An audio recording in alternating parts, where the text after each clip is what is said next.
All right, so what we're going to begin with is I'm going to read an introductory letter, if you will. This is something that was written, that the wording of which we both have agreed to, and we want to use this to sort of set the respectful tone of the dialogue this morning. So let me just read this before we get into the dialogue itself. To say that the subject of abortion can be emotionally heated, divisive, and polarizing is an understatement. Unfortunately, it has become a very political subject, and in the world of politics, mutual respect and intellectual honesty are often easy and immediate casualties. In politics, one side rarely listens to the other.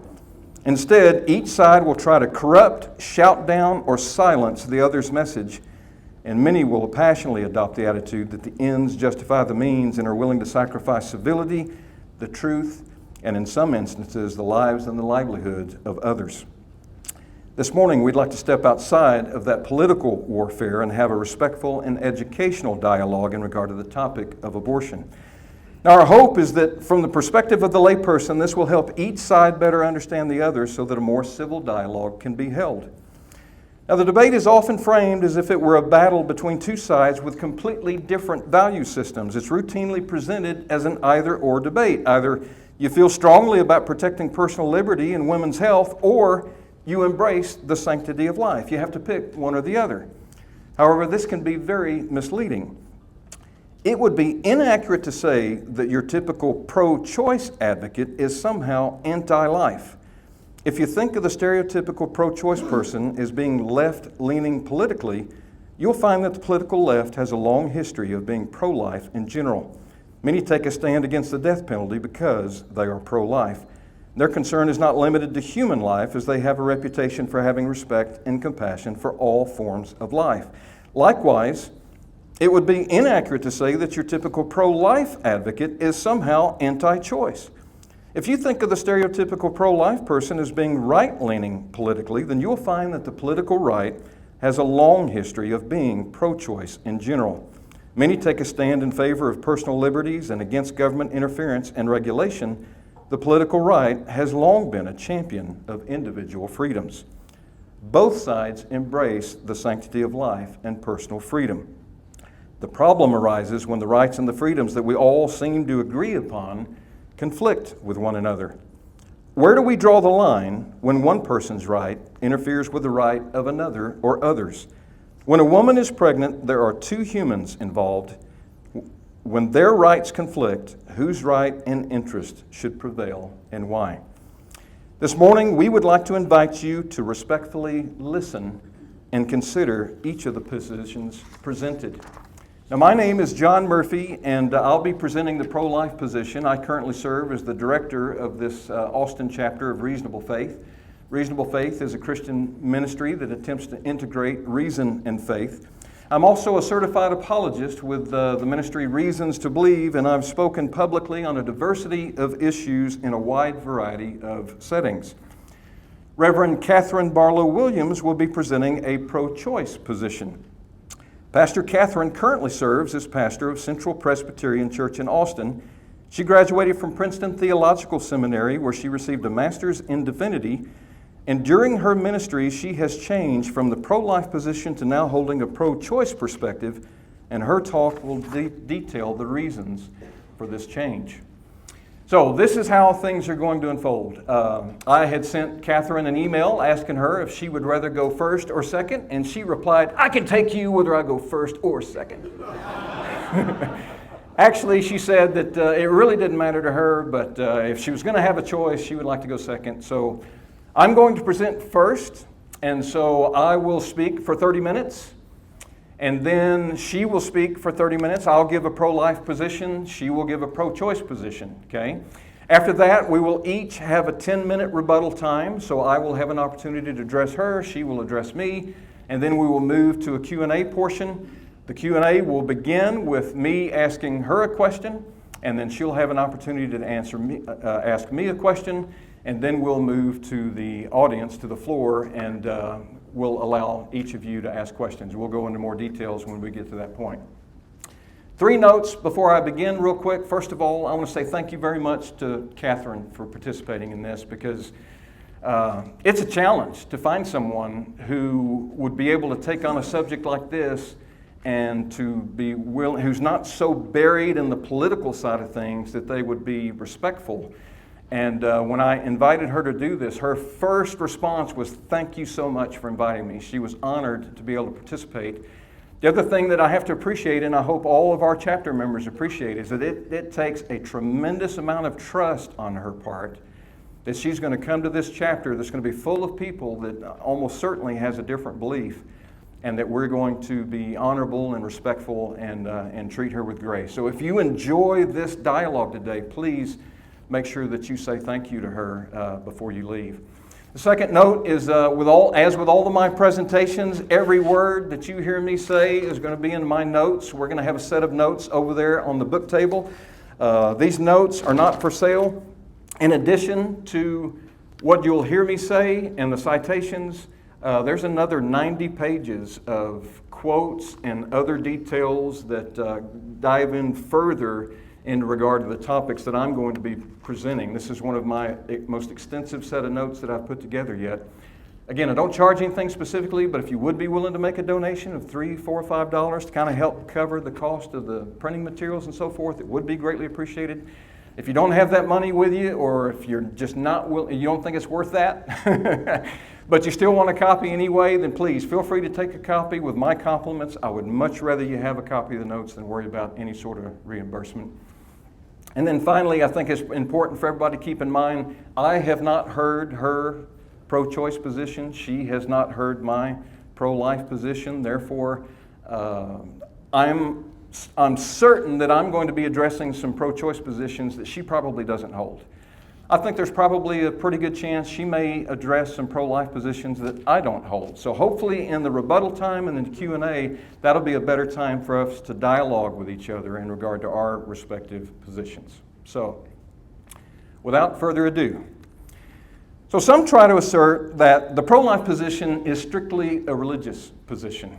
But that's not at all true. Okay? My defense of the pro-life position doesn't require any particular religious perspective. Instead, my presentation is going to be based on the concept of personhood that was established in the Declaration of Independence and was further elaborated in the Constitution and the Bill of Rights. If you respect those treaties, then I would hope that you would find this presentation compelling. Now, part of the problem in regard to abortion is that both sides seem to just talk past one another. They don't seem to be even focusing on the same issue.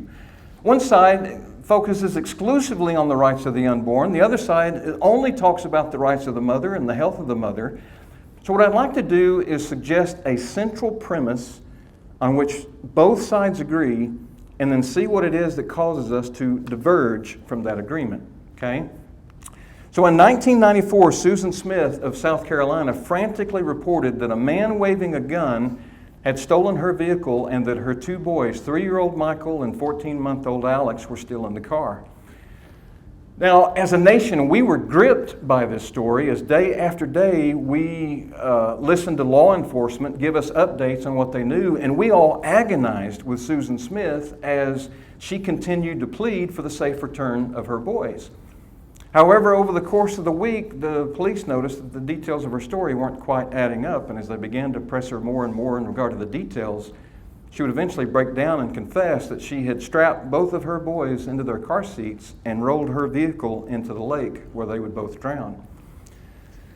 Now, in the explanation of her actions, she described a life in disarray with a failed marriage, worries about money, stressful mental health issues, and her pursuit of a man who didn't want a ready-made family. Now, these are all reasons that pro-choice advocates use to justify abortion. So the point of this story is to begin with a real live event in which both sides are in complete agreement. I think it'd be fair to say the overwhelming majority of both pro-life and pro-choice advocates would agree that this was morally wrong and should be impermissible. So I want to use this story to illuminate a few issues. So first of all, I think we have to ask the question, so what is different about the Susan Smith story and the choice she made, which both sides agree was morally wrong and impermissible, and the abortion choice, which was much more controversial and divisive?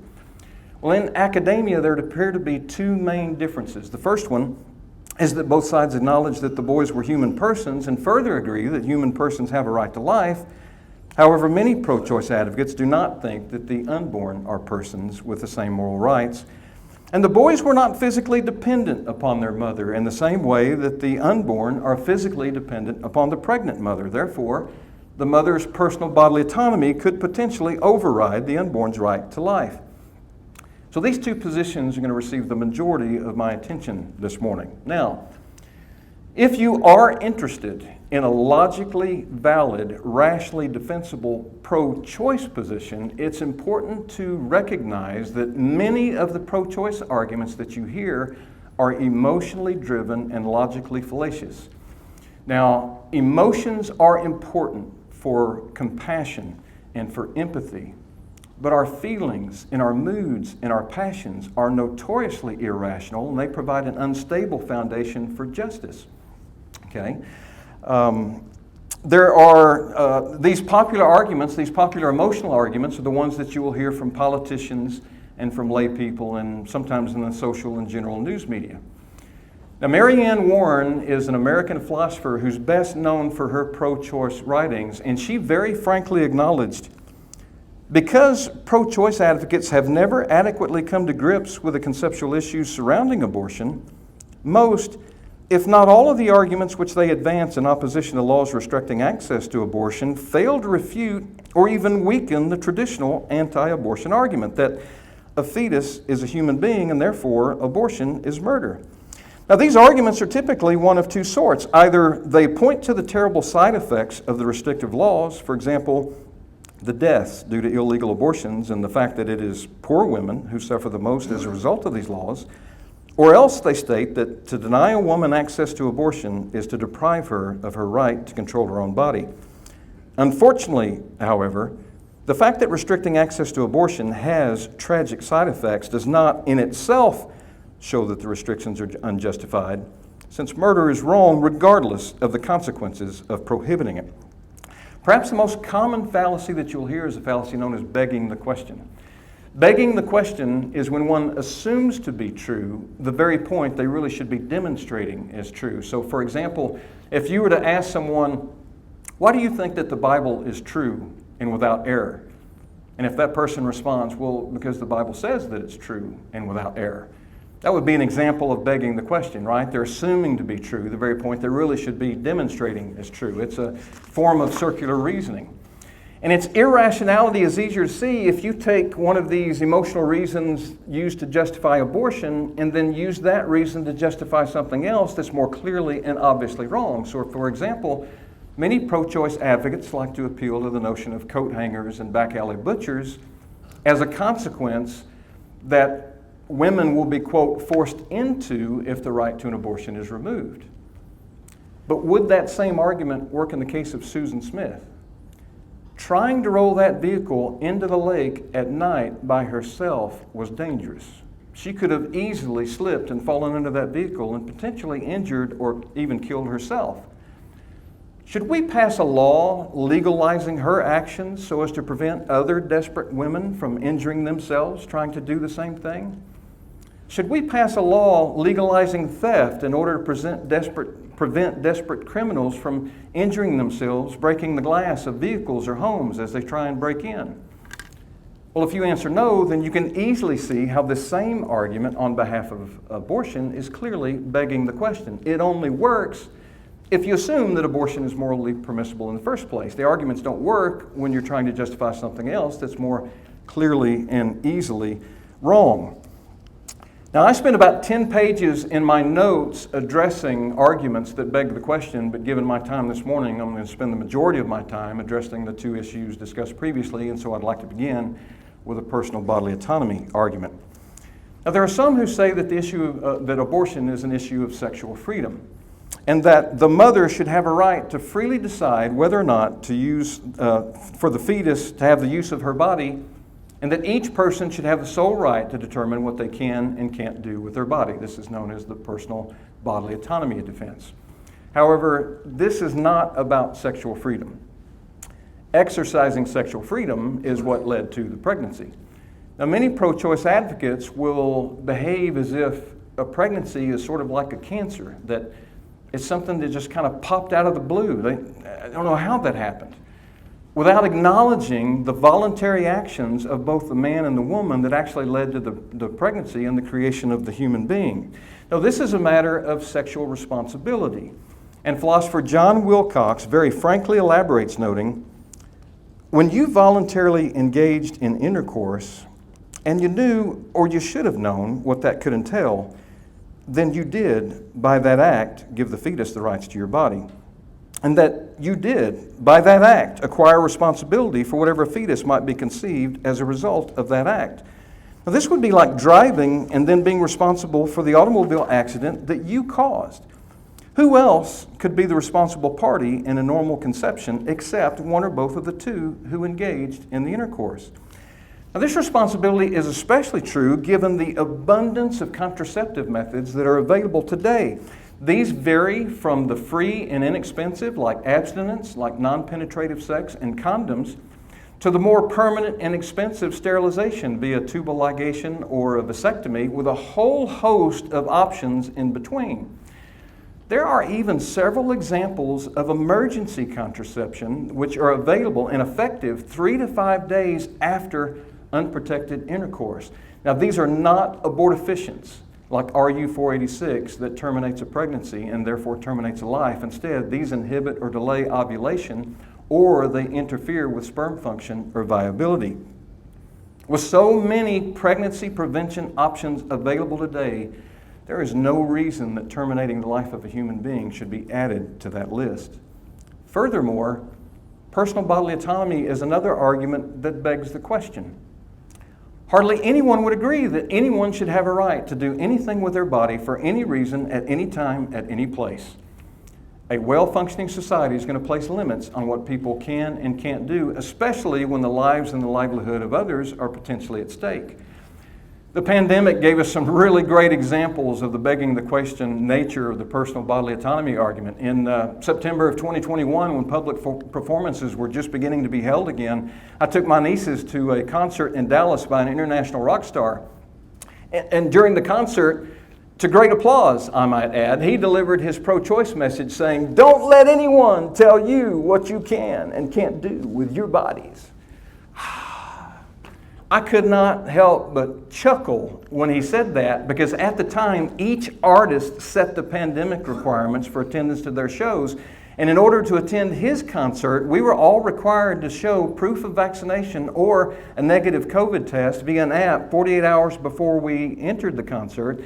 We were all required to wear masks during the entirety of the event. Apparently what he meant to say is, after this, don't let anyone tell you what you can and can't do.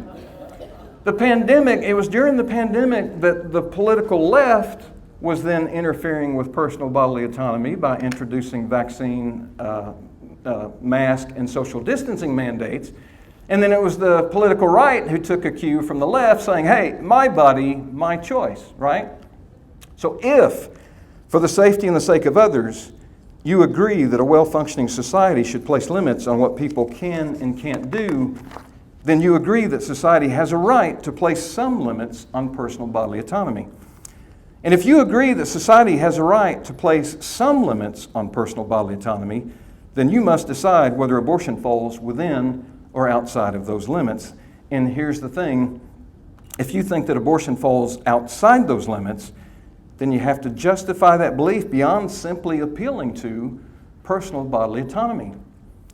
Personal bodily autonomy is something with which we all tend to agree until it begins to interfere with the lives and the livelihood of others. And since an abortion interferes with the life of another human being, then its moral and legal permissibility really should depend on the status of that human being. Pro-choice advocate L.W. Sumner acknowledges the central issue in the morality of abortion is the moral status of the fetus. This was confirmed by Justice Blackburn in Roe v. Wade when he noted, if this suggestion of personhood is established, then Roe's case, of course, collapses, for the fetus right to life is then guaranteed specifically by the 14th Amendment. So what is personhood? In the United States, the concept of personhood was foundationally established in the Declaration of Independence, which so famously stated, "We hold these truths to be self-evident, that all men are created equal, that they are endowed by their Creator with certain unalienable rights, and that among these are life, liberty, and the pursuit of happiness." This is one of our most cherished American values. However, over the course of our nation's history, there have been several instances where we've asked, well, just who is included when we say that all men are created equal? At one point, the question was asked, well, does that include black men? In the now infamous Dred Scott decision of 1857, the Supreme Court ruled 5-2 that no, it did not include black people. Chief Justice Roger Taney, writing for the majority, noted, "A black man has no right with which the white man is bound to respect." Students of history will notice that was 4 years before the Civil War. And so after the Civil War, Congress would pass the 13th and the 14th Amendments, making slavery illegal and establishing rights for all of the recently freed slaves. Another instance in our nation's history was when we asked the question, well, it says that all men are created equal. Does it really mean that all mankind is created equal, including women? Because at the time, women most certainly did not enjoy the equal rights of men. However, over time, after the suffrage movement, as well as others, this nation would agree that yes, what it really means is that all mankind is created equal. What about the unborn? In Steinberg versus Brown, which was 3 years before Roe, the federal court noted, "Once human life has commenced, the constitutional protections found in the 5th and 14th Amendments impose upon the state the duty of safeguarding it. And there is authority for the proposition that human life commences at the moment of conception." The court then cited 3 previous federal court rulings acknowledging that human life begins at conception. Prior to the Civil War, for almost 100 years, until Roe changed it, the concept of personhood was interpreted inclusively, meaning that no matter your race, no matter your gender, no matter your beliefs, no matter your age, if you were a human being, you had a right to life, liberty, and the pursuit of happiness. So the first step for the pro-choice advocate was to assert just because you're a human being doesn't mean that you're a person that has moral rights. Philosopher Susan Dwyer notes, "Some pro-choice advocates specify some property or properties as necessary for personhood, which is having a right to life. To say that a property is necessary for being a person having a right to life is to say that any being that lacks that property is not a person, does not have a right to life. The next step is then to identify some sort of a trait that the human must acquire or possess, or some sort of a threshold through which the human must pass in order to be recognized as a person with moral rights." Now, there are a wide variety of properties that are recommended by various pro-choice advocates as a requirement for being considered a person. I can't get into all of them, but just as a small sample, one requirement suggested is that you have a functioning heart. Another one is that you have to have functioning brain waves, both of which arrive at about 6 weeks gestational age. Another suggestion is sentience, which is the ability to feel pain, which very arguably arrives sometime in the second trimester. Roe suggested viability, which is when the human can survive outside the womb, which presently is at about 20 to 24 weeks gestational age. Organized cortical brain activity is another suggestion. Birth, of course, is another suggestion. And some even suggest a concept of self, rationality, and other conscious properties, some of which we don't receive until actually some point after birth. However, this concept of acquired personhood, that personhood is tied to certain traits that we gain or receive, is morally problematic for several reasons. First of all, as Francis Beckwith notes, if it's only one's present ability to exercise certain human functions that makes one a person, then it's not the human being that is intrinsically valuable, but merely one's states or functions. The ideology of traits or functions being tied to the notion of personhood seems to clash with the declaration that all men are created equal. Because when it comes to traits and functions, we obviously are not created equal. Some are stronger, others are weaker. Some are more capable and able, others need more help. Some are smarter and wiser, others are less so in that area.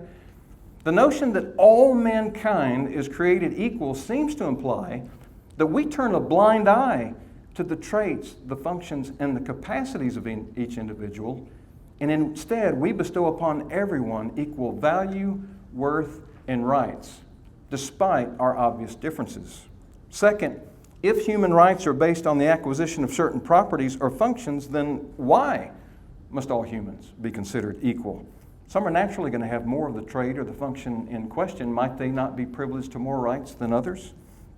Third, in the development of a human, where can one draw a line that isn't just completely arbitrary? Pro-choice advocate Michael Tooley confesses, how is one to draw a line at one point and declare it permissible to destroy a human up to, but not beyond, that point? Won't there be an arbitrariness about any point that is chosen? Fourth, if personhood is an acquired property, then why must it be drawn up to or prior to birth? Pro-choice advocate Jeffrey Ryman notes, killing children or adults is wrong because of properties they possess. Infants, for the moment, do not possess in their own right a property that makes it wrong to kill them. In my notes, I quote a shocking number of pro-choice academics who argue that infanticide, which is the killing of infants, should be morally permissible for all the reason that abortion is. Fifth, if personhood is dependent upon a certain property or function, then what happens when we lose that property or function?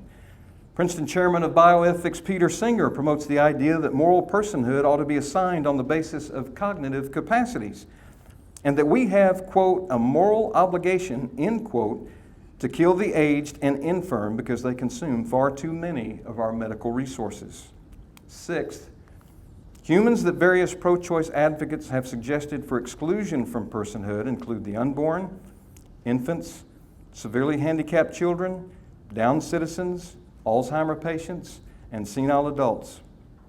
Now, if these are not persons, then what would morally prevent us from just simply rounding them up and using them all for medical testing? Seventh, acquired property advocates, like pro-choice advocates, tend to draw their lines dividing the wanted from the unwanted human. The unwantedness of a human should not be a demarcation point for personhood. This definitely violates the constitutional rights of personhood. And finally, perhaps the most powerful criticism is that this ideology, that not all humans are persons with a basic right to life, liberty, and the pursuit of happiness, gives rise to such beliefs that whites are superior to blacks, that men are superior to women, Aryans superior to Jews. It is foundational to the notions of genocide, slavery, and other forms of human trafficking. In each case, as in the case of abortion, it is always the powerful in authority who define and determine the rights and the fates of the vulnerable and the powerless. Atheist philosopher Richard Dawkins very correctly observes, one reason black people and women, and in Nazi Germany, Jews and gypsies have been treated badly is that they were not perceived as fully human. Using this strategy, there are many pro-choice advocates who attempt to de-emphasize the humanity of the unborn in one of two ways. The first is that some people just simply deny or ignore that an abortion is actually terminating the life of a human being. So, for example, several years ago, the Educational Office of Planned Parenthood recommended to me the book, How the Pro-Choice Movement Saved America by Christina Page. To my surprise and amazement, the book focused entirely on the rights of women and the hardships that would potentially be caused by the removal of those rights, without saying a single word in any way, shape, or form in regard to the unborn and whether they might be humans that have rights as well. This would be like an author trying to justify slavery by focusing solely on the rights of plantation owners and then detailing all of the detrimental effects that it's going to have on the property owners and the commodities industries, as well as the local and the national economies, without saying a single word about whether or not the slaves actually had a right to be free. A person can make a really compelling case in regard to the benefits of slavery. if you ignore that the slave is a human being that has moral rights. And the second way is that some pro-choice advocates will intentionally dehumanize the unborn in their language. Interestingly, Richard Dawkins does the exact same thing that he criticizes of others in dealing with blacks, women, Jews, and gypsies. He notes, a certain kind of religious mind cannot see the moral difference in killing a microscopic cluster of cells. Early embryos that have no nervous system most certainly do not suffer. And if late aborted embryos with nervous systems suffer, though all suffering is deplorable, it is not because they are human that they suffer. Never mind whether it is human. And what does that even mean for a little cluster of cells? Some pro-choice advocates, like Dawkins, intentionally refer to the unborn as a product of conception, or it's just a clump of cells. You'll often hear it's just a fertilized ovum or a fertilized egg in an intentional effort to dehumanize the unborn. However, with the advance of science, technology, as well as mid-pregnancy operations to correct congenital defects, we continue to learn more and more in regard to the fetus. Greg Easterbrook notes, as they operated within the womb, doctors found that the fetus was aware of touch, responds to sound, shows hormonal distress reaction, and exhibits other qualities associated with mental awareness. We now have 4D high-definition sonogram technology that produce well-defined images versus previous sonogram technology that required use of your imagination and a lot of interpretation. This caused the New York Times to note, the pro-choice position is complicated by the increasing ability to see inside the womb. Most of the scientific developments are aiding the pro-life cause. New technologies create a window into the womb which makes people much more cognizant of the humanity of the unborn child. We are a much more fetally aware society than we were when Roe came down. Using this new 4D high-definition technology has allowed scientists and researchers to do much more in-depth studies in regard to the nature of the fetus. One study indicates that babies begin absorbing language while still in the womb, that sensory and brain mechanisms for hearing are developed at 30 weeks of gestational age, and the new study shows that unborn babies are listening to their mothers talk during the last 10 weeks of pregnancy and at birth can demonstrate what they've heard.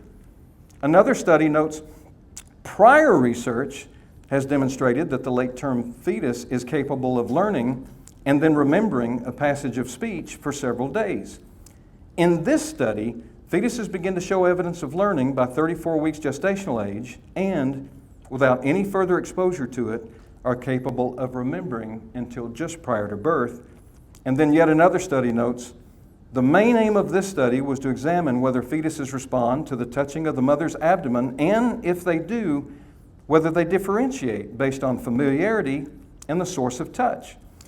This differential response of the fetus to the touch of the mother, the father, a stranger, and in a no-touch control condition may indicate the emergence of a proprioceptive self-awareness by the third trimester. And for those like Dawkins who continue to try and insist that a first trimester abortion is just the termination of a microcluster of cells, or it's just a fertilized egg or ovum, pro-choice advocate Baruch Brody describes the nature of the fetus at just the 6th week of pregnancy. He notes, structurally, there are few features of the human being that are not fully present by the end of the 6th week.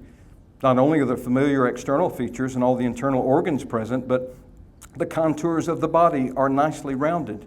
More important, the body is functioning. Not only is the brain functioning, but the heart is beating sturdily. The fetus by this time has its own completely developed vascular system. The stomach is producing digestive juices. The liver is manufacturing blood cells. The kidney is extracting uric acid from the blood, and the nerves and muscles are operating in concert so that reflex actions can begin. This structural development by just the 6th week of pregnancy is important because according to one study, 55% of pregnancy recognition happens between weeks 6 and 7, with another 27% only discovered up to 12 weeks. On top of this, women with unintended pregnancies recognize them 2 weeks later than those with intended pregnancies. The human being is not just a cluster of cells at that time, but instead is already a well-developed individual by the time that most women even learn that they are pregnant. So in summation, if pregnancy is an unwanted outcome, then we would say exercise your choice. Both men and women should choose greater caution when exercising their sexual freedom. Terminating the life of another human being shouldn't be a consequence of sexual freedom. We talked about arguments that beg the question, like slavery, a person can make a really compelling case in regard to the benefits of abortion if one denies or ignores that an abortion is terminating the life of a human being. And no matter our race, no matter our gender, our beliefs, or our age, the constitutional perspective that all mankind are created equal seems to bestow upon all human beings equal worth, value, and rights.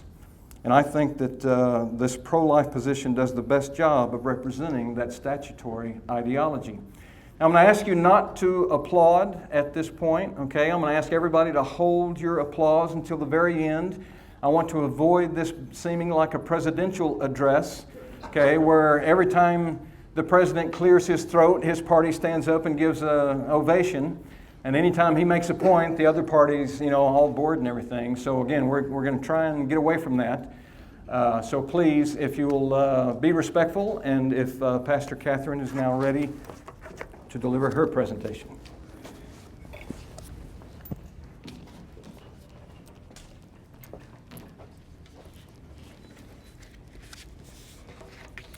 Thank you so much, and thank you for the honor of being here today. As John mentioned, can y'all hear me okay? Am I all right with my mic? I have not always been pro-choice. In fact, I grew up in a very conservative denomination, and up until I was in my mid-20s, I had never even met a female pastor. I didn't even know that it was possible. I had been taught that women who were pastors were at best misguided in their prayer life and at worst of the devil.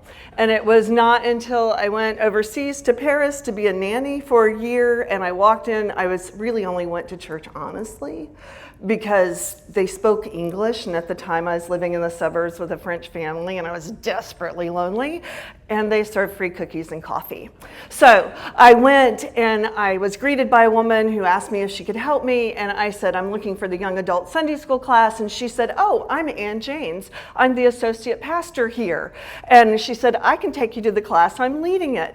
And as I followed her up the stairs, there was like this implosion going on within me. I wasn't sure if I should turn around and run out the door because she was clearly misguided in her prayer life or possibly of the devil, but I didn't see any horns or a tail. And plus, I was raised in the South, and it would have been very rude for me to have turned around and run away.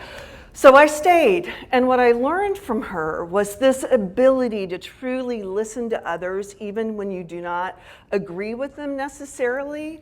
And I watched as students would challenge her, and she would say, well, tell me more about what you think of that. And I also developed a profound and deep love for the scriptures and understanding of what it means to truly have new life in Christ, or life in Christ, or the Spirit of the living God breathing through you, and the mysteries of life. And that so often many of the things we believe is right or wrong are more nuanced than we realize. So at the end of that year, I came home, and long story short, ended up going to seminary. And I went, as John mentioned, I went to Princeton Theological Seminary, and when I was doing an internship there, I still held very strongly. I was very much pro-life. Had no intention of ever changing that. But while I was there, I started working at a maximum security prison for men as a student chaplain. It was the most transformational experience I have ever had in my life. It was also, as many of us know, transformation does not come without pain. It was one of the most painful and devastating times of my life as well.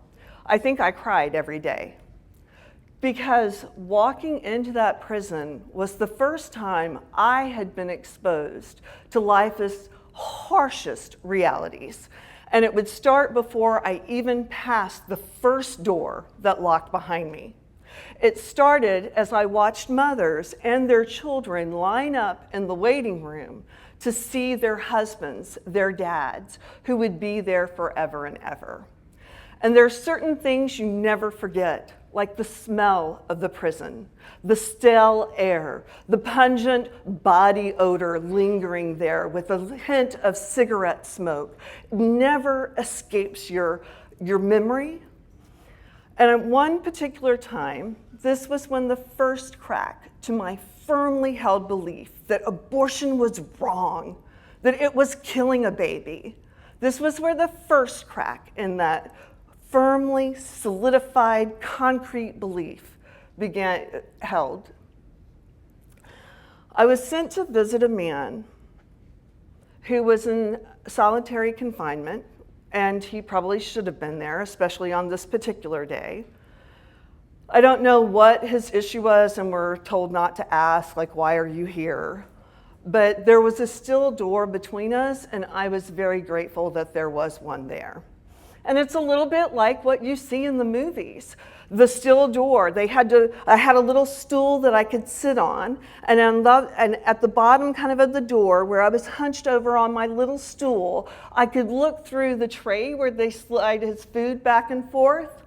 And what I saw was a man who was raging, so angry, his eyes bulging as he spewed and erupted and told me the misery of his life.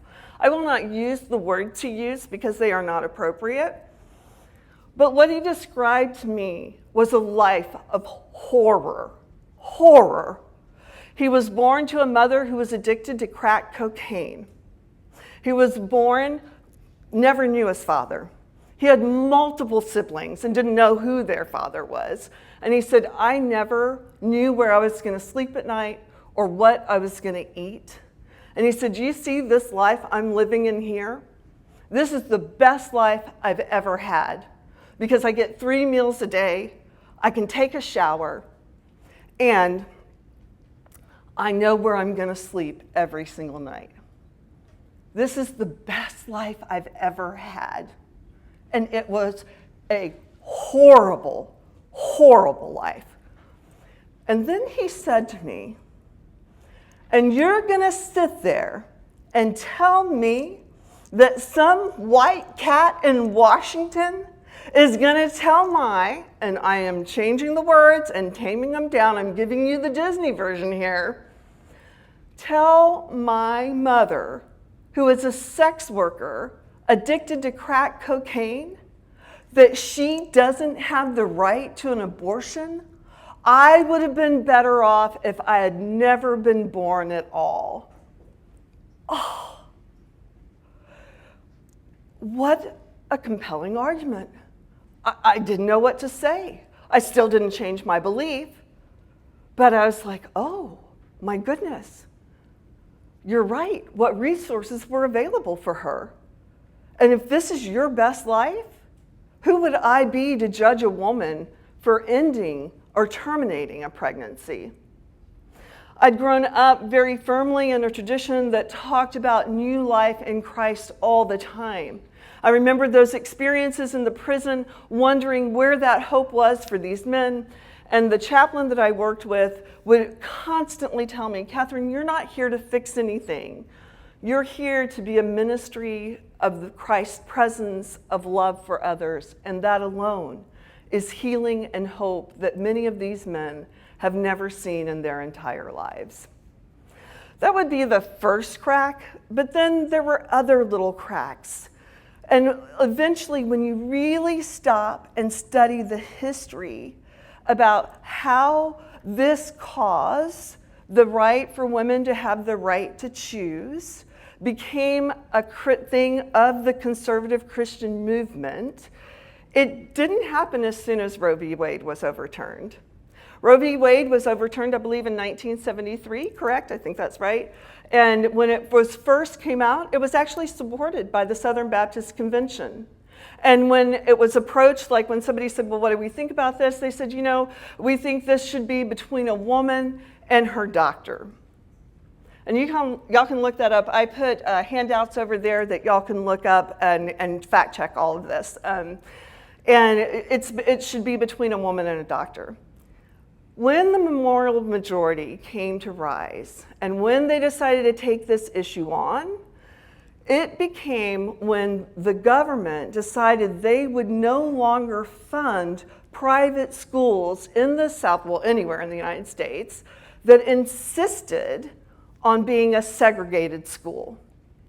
And they knew they couldn't fight against that, but they needed a political bloc, a political movement that they could rally people around and get the fund and the fundings they needed. And so they got together and they started pushing this agenda that women shouldn't have this right, because they knew it would be very distasteful to stand up and say, wait a minute. You can't tell us we have to have segregated schools. So they chose this issue to rally and build a moral majority around, when initially it had not been an issue at all. The other thing I think is really important to understand here is if a woman says, we have a long, long history, not just in our country, but the whole world, about not believing women. But if a woman says, particularly in the first trimester, I am not capable of having a baby, we should believe her. We should listen to her. Because unlike, and what a tragic story of Susan Smith and those two little boys, so horrifying, that's why we were all so shocked by it. But a woman who is pregnant in her first trimester, that is quite a different story than two little boys who were running around. And why were the resources not available for Susan Smith to get the mental health she needed? Clearly, she had mental health issues. But to step back and look at, wait, when did this really become such a big deal to the Christian church? And if you look back, it was really born out of this need for segregated schools and the right wanting more political power, which they have now achieved. But also going back, the assumption that women make the choice to have sex. We very often don't. Even if we are not raped, how many young girls are coerced into having sex? How many are pressured into having it, thinking that this is how they will get the love they so desperately crave? And we also have the assumption that women are just out there having an abortion, and trust me when I say, I am pro-choice, but I don't know anyone who celebrates an abortion. It is always, in a broken and fallen world, sometimes this is the most life-giving option we can take. So for us to kind of step back and look at what is the most life-giving option that we can take in any particular circumstance, that should be our motivation and our goal. What's going to promote the most life and the most healing? And again, we live in a broken and fallen world. And sometimes what's convenient is not what God wants, right? I totally get that. I'm not saying that it should just be, if it's inconvenient, oh well. But I don't know anyone who has approached this decision lightly. I don't know anyone who has just decided oops, I got pregnant. I think I'll have an abortion. I know exactly what to do, how to handle this. What I know is that when the decision is made, whether it is a teenage girl or a 49-year-old woman who has already raised 5 children and cannot bear the thought of being pregnant again, that the decision is always agonizing. And the decision is always one in which there's much prayer, thought. It's not just an emotional decision. It's a decision on what will affect and be best for the whole family. And that's what we sometimes forget in the midst of this. Like, I think a lot of people were very happy when Roe v. Wade was overturned, but the problem with that is that it's a little bit like cleaning up and redecorating and getting the front of your house absolutely beautiful and perfect while your garage is on fire and about to burn the rest of the house down. Because what is happening by taking that option away from women, and I personally think it is a constitutional right for a woman to terminate a pregnancy, particularly in the first trimester, because how does a woman pursue life and liberty and happiness if she has a baby she cannot feed, or that baby is born into a marriage with an abusive husband and now she has no resources to leave that marriage? That's what I mean by the burning down of the garage in the back. And what we have seen since Roe v. Wade was overturned is abortion, in fact, has not gone down, it's gone up. The number of children in foster care is not going down. A system, particularly in Texas, which is already beyond its stretching and breaking point. Children dying in our foster homes, children being victims of sexual abuse, and yet we in our state now have a law that does not make an exception for rape or incest. It is cruel. And it's taking away an option for a woman who's the victim of sexual coercion or rape to have the chance to find that new life in Christ, which we all want to celebrate and share. So I think we have to step back and look at the garage that's burning. Our foster care systems are already maxed out. The services we offer for children who have disabilities, we historically in Texas, we keep limiting those services so families are not able to truly care for their children. And I guess maybe what I wish is that instead of focusing on decorating one part of the house, that we took care of the burning garage first. And then if there's any energy or time left over, then we can maybe revisit. Or maybe there wouldn't be need for abortion at all.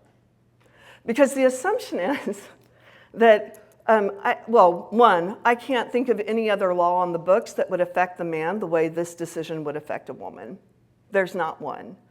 There is not a law that, yes, it's true, we all know where babies come from.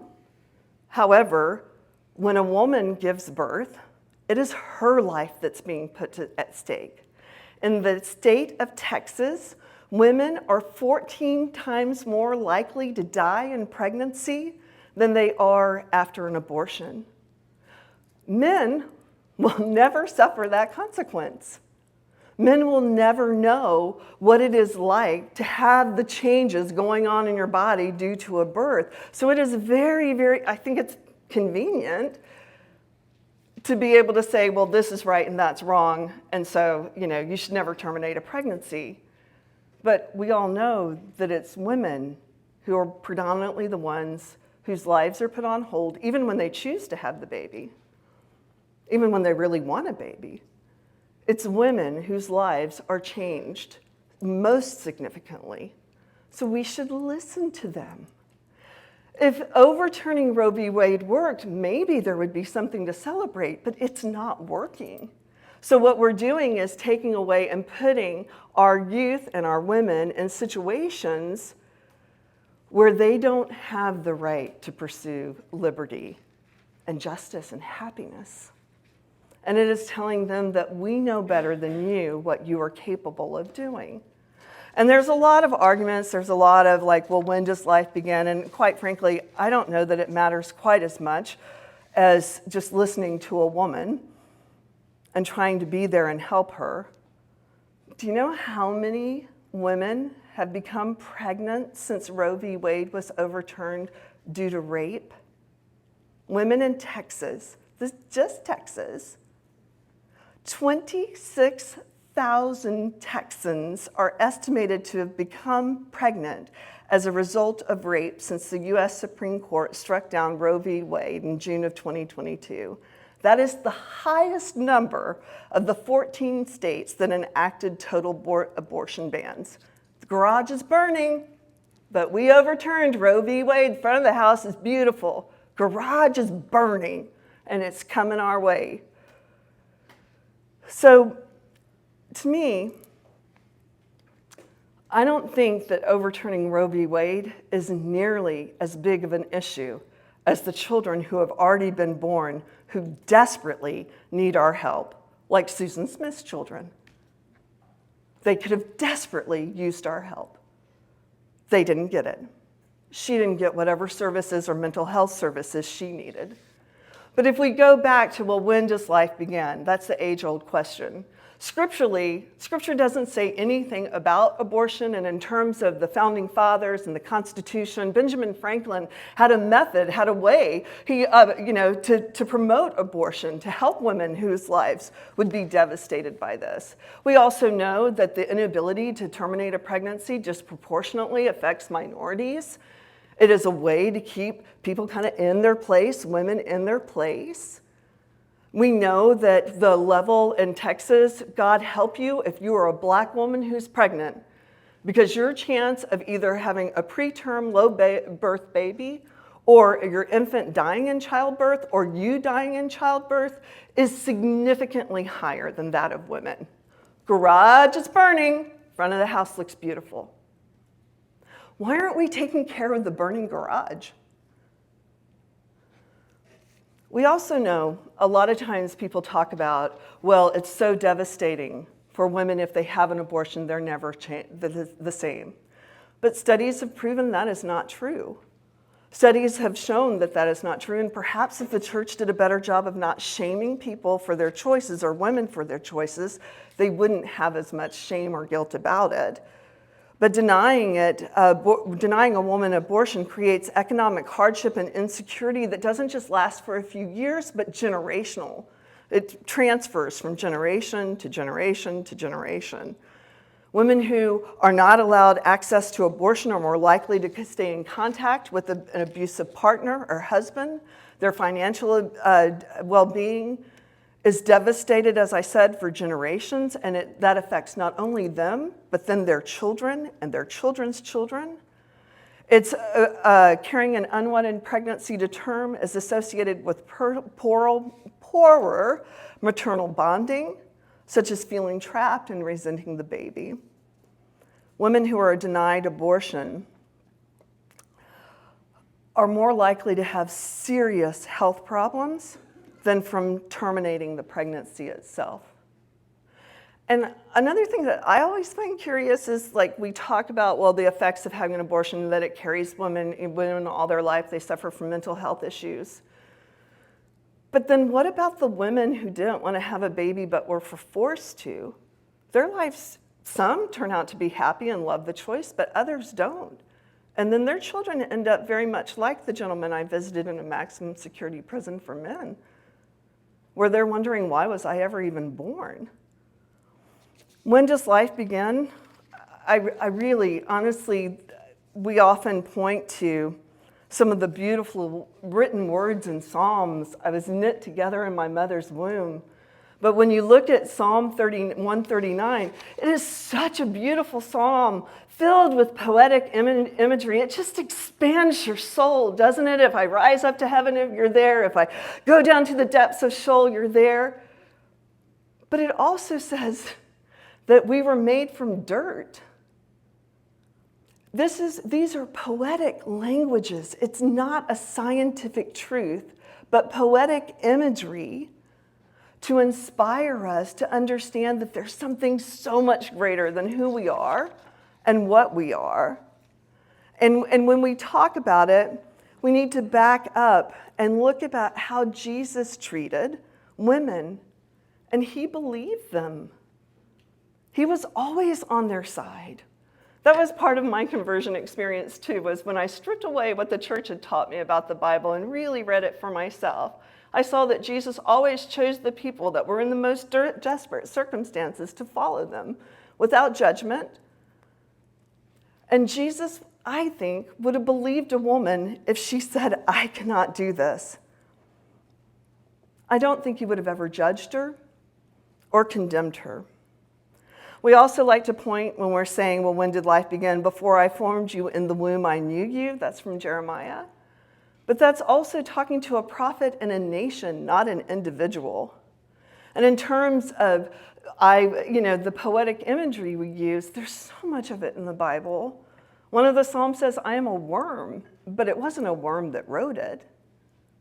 So I think we would love for this to be a black and white issue, but it is far more nuanced than that. What my concern is all the women right now, 26,000 Texas women have been raped since Roe v. Wade was overturned. Those women didn't have a choice. They said that abortion would be allowed to protect the health of the mother. That has not proven to be true. Ask Kate Cox or any of the other women who have had to suffer at home. The law, this overturning, the garage is burning. Because there are women sitting at home because their doctors cannot provide a miscarriage, a D&C, because that could be perceived as an abortion. And so basically women are told, sorry, you're gonna have to go home because you're not sick enough, you're not close enough to death. We don't know if we're legally allowed to give you a D&C right now.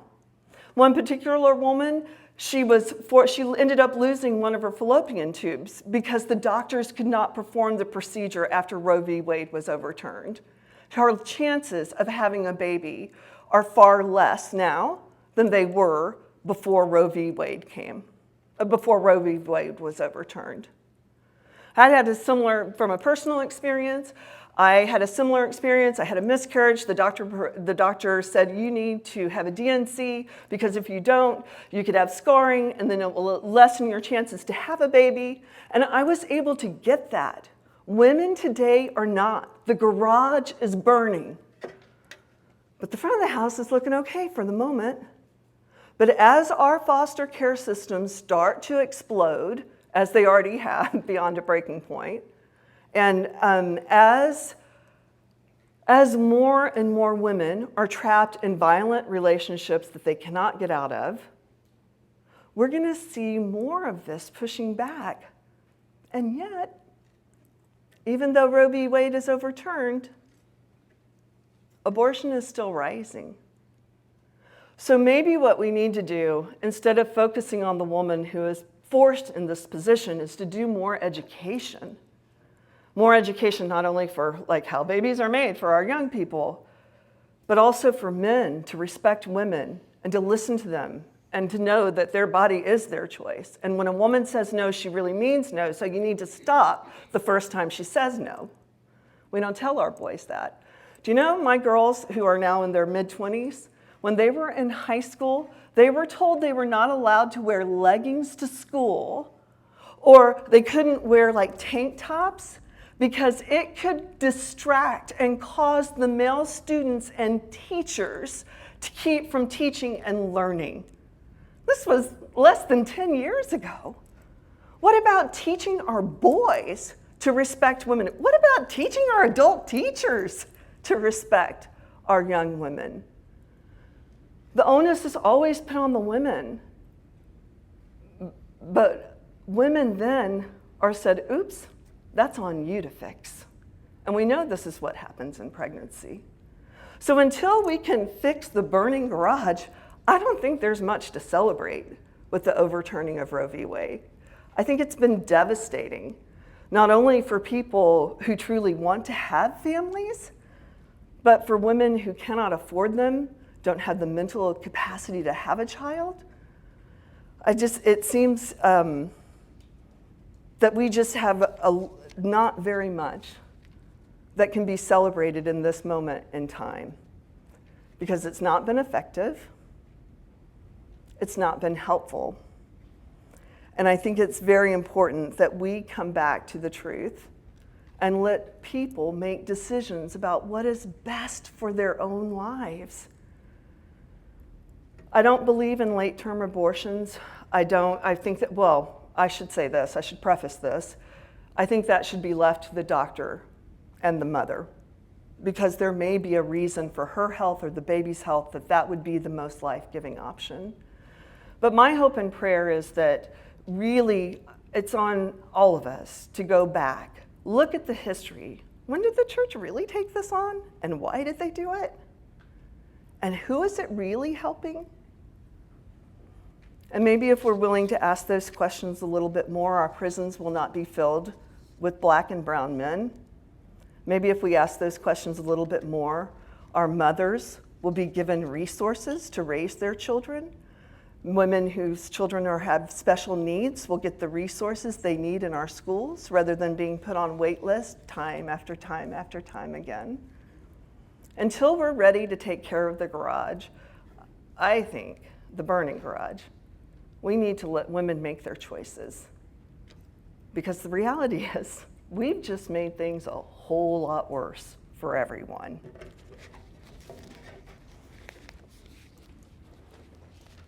Thank you. Okay, so we'll each have 10 minutes at this point.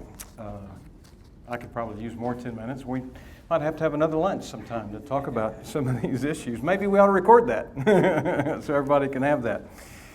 So let me talk about a few things that I wholeheartedly agree with you first. And so the foster care system. My sister is a supervisor at CPS, and so I know the stories, and I hear the stories, and that woman is a saint for what she has to deal with. And the political support of our foster system is not adequate. You're absolutely right. That's something that needs to be affected and needs to be corrected, and it's shameful that it's actually in the state that it is currently. You talked about churches shaming people. I completely agree. That's one of my issues with the church, is that we tend to be too judgmental and shameful, and we are more Christ-like when we're loving, because we're all sinners, and we shouldn't act like, I'm the good Christian, and whatever it is you're doing, you're not a good Christian, or you're beneath me. It's Jesus' job to judge people. It's our job to love people. Okay, so I agree with that wholeheartedly. The political handling of the issue, I just shake my head how the politicians are dealing with it. The position that they put physicians into in making these decisions is really a very difficult one. And I wish that the politicians would let some of the doctors define some of these terms. So I agree with you there very much. And that we definitely ought to be teaching our boys to respect women. When a woman says no, it means no. Again, I agree wholeheartedly. I've got a daughter, I got 2 nieces. I see my marriage with Lacey is me setting the example of how a woman should be treated. And I'm trying to set that example for my daughters and my nieces so they don't accept anything less than that. So you and I agree very much on that. When does life begin? So a lot of pro-choice advocates act like this is sort of a philosophical belief. It's not. When life begins is a scientific fact. It's established scientifically, and it can be defined scientifically, and you really, when you say we don't know when life begins, that's really not very accurate. Now, personhood is a philosophical concept, okay? So philosophically, you can debate who deserves to be a person, but if you're going to talk about when life begins, that's a scientific fact, and most people recognize that it begins at conception. There is some minor argumentation between conception and implantation in the wall, but you find very few scientists that would agree that a human life has not begun after implantation in the wall. That's just, I think that's a fact. So my presentation was much more logical and rational, and so I was hoping during this rebuttal time that I could display a little bit more empathy, because I do have empathy for women, Again, I think about whether my daughter or my nieces would be in this situation and how I'd handle it and what I would do. Susan Smith, when that happened, we were all horrified. I think part of the thing that led to the horrification was the fact that for day after day after day she acted. We were all agonizing with her, and then we found out we'd been duped, that she had committed the deed. But even after that, as a parent,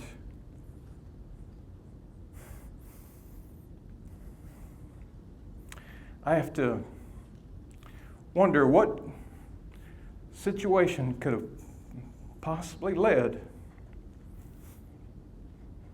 to her putting those boys in those car seats and looking them in the eyes and knowing what it was she was about to do. What were the steps of life that led her to that position where she thought that that was her only out? So I have a lot of empathy and sympathy, but I still don't believe that what she did is right. Kim Floden wrote an article that was published in Newsweek, which was a pro-choice article, and the title of it was "Why I Don't March." It's one of the most emotionally vulnerable, intellectually honest articles I've ever seen by a pro-choice advocate. I really respected her for writing this article, and the point of the article was explaining why she doesn't march, because the politics of it, they make it very superficial. She had had 2 abortions, and for her it was very deep and it was very personal. So she described her 2 abortions, one of which she had a lot of difficult physical complications. She wasn't sure whether, at the time of this writing, she wasn't sure she'd ever be able to have children because of the complications that arose from that. She talked about dreams that she had of one of her aborted boys being on the beach playing in the sand, and how she constantly had that dream over and over. And again, she was very emotionally vulnerable talking about this issue, saying things that you hear very few pro-choice people state and confess to. But at the very end of the article, she again made the most intellectually honest confession that I've ever seen.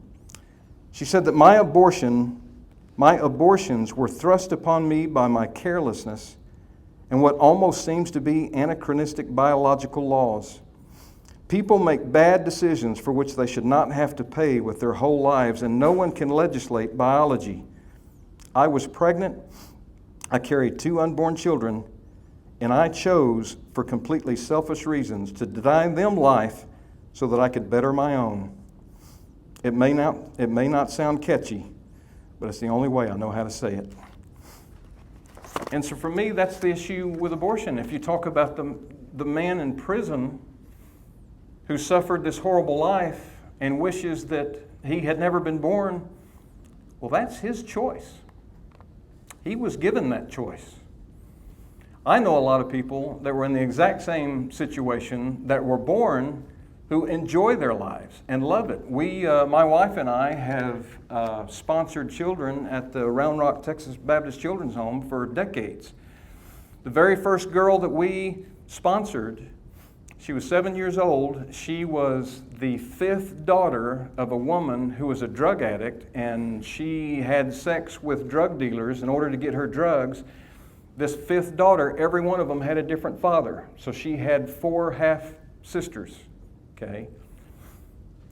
I can tell you that we have followed her life as she has grown up, as she's gotten married, as she's had kids herself. I guarantee you, she's glad to have had that choice, to have that chance at life. There are so many people that at least deserve that choice. Okay. If you're pro-choice, why not give the choice to the unborn?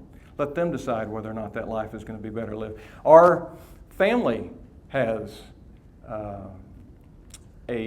we went through an experience where one of the family members had at birth had the child taken away because there were drugs in her system, and the baby was put up for adoption. And then that family member got pregnant again, and when she got pregnant again, and for her several years, she was making bad choices just like Kim Floden was talking about. She was making really difficult decisions, bad decisions, was strung out on drugs, dating the guy who was in prison. And then she got pregnant after the second child was taken away, and then she realized, I need to clean my life up. I need to change my life because I don't want them taking this one away. That third pregnancy changed her life, and for the better, and we're so proud of her. It's an amazing turnaround, but the daughter that was taken away, after she turned 18, she tracked down our family and found us, and we have been able to get to know her. And again, another person, that was one of the reasons that many people would fight for you to have an abortion.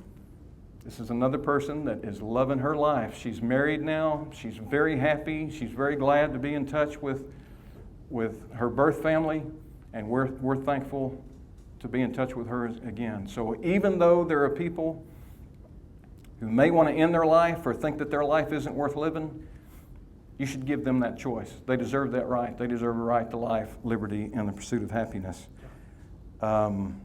Rape is a completely different story. Just because, and this is something that you will hear from pro-choice advocates, is they very often will talk about the really hardship cases, but then they act like that should justify abortion on demand for any reason at any time. You never hear them talking about the rich lady who's 7 months pregnant and who decides she wants to go to Europe, and so she wants to terminate a pregnancy so she can go to Europe. That's not an example, but that right was available in states prior to Dobbs. It's not something that happens often, but that's a right that they fight for. Just because, again, rape happens, less than 2% of pregnancies are caused due to rape or incest. Just because someone is raped, that doesn't justify pregnancy on demand for any reason whatsoever. In the same way that a woman has a right to defend herself and potentially kill her husband who is beating her and treating her that way, again, out of self-defense, we shouldn't pass a law establishing the right for wives to kill their husbands for any reason whatsoever, right? You don't use hardship cases to justify something that anybody can do for any reason at any time. So, thank you. Okay.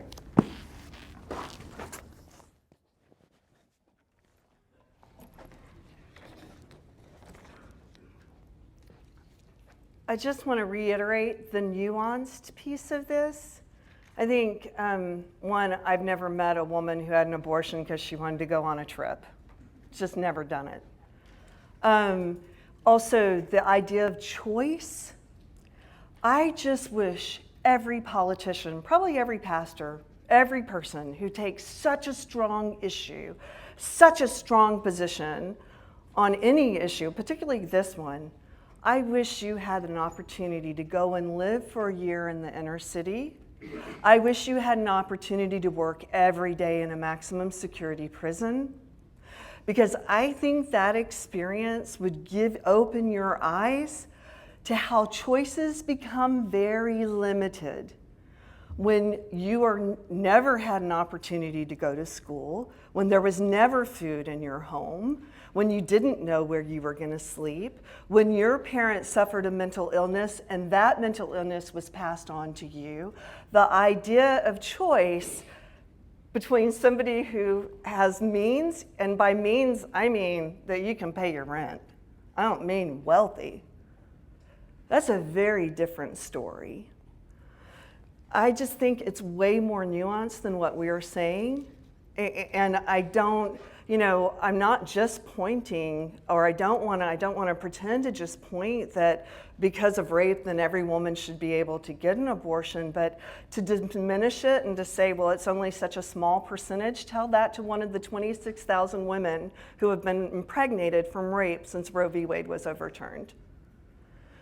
Even if it was just one woman, that would be too much.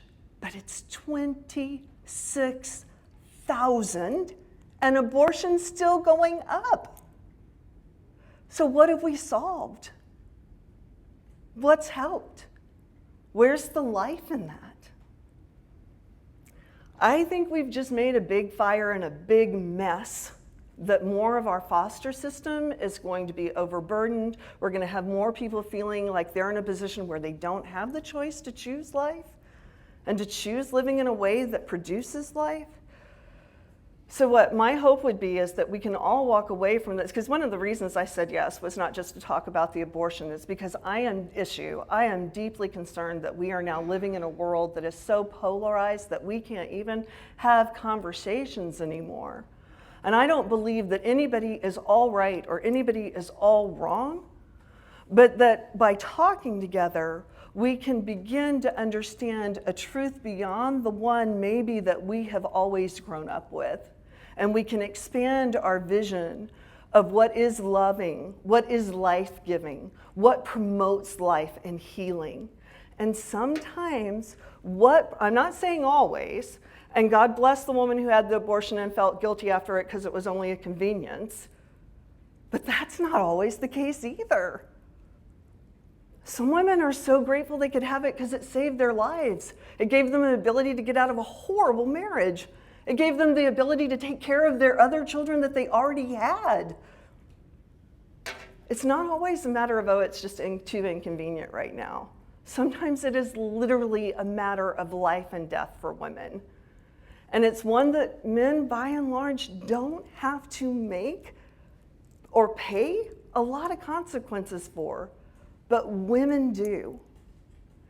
So I think this should be a decision that men need to leave to women. Because we're the ones, God bless my husband who's here today, he's in the back.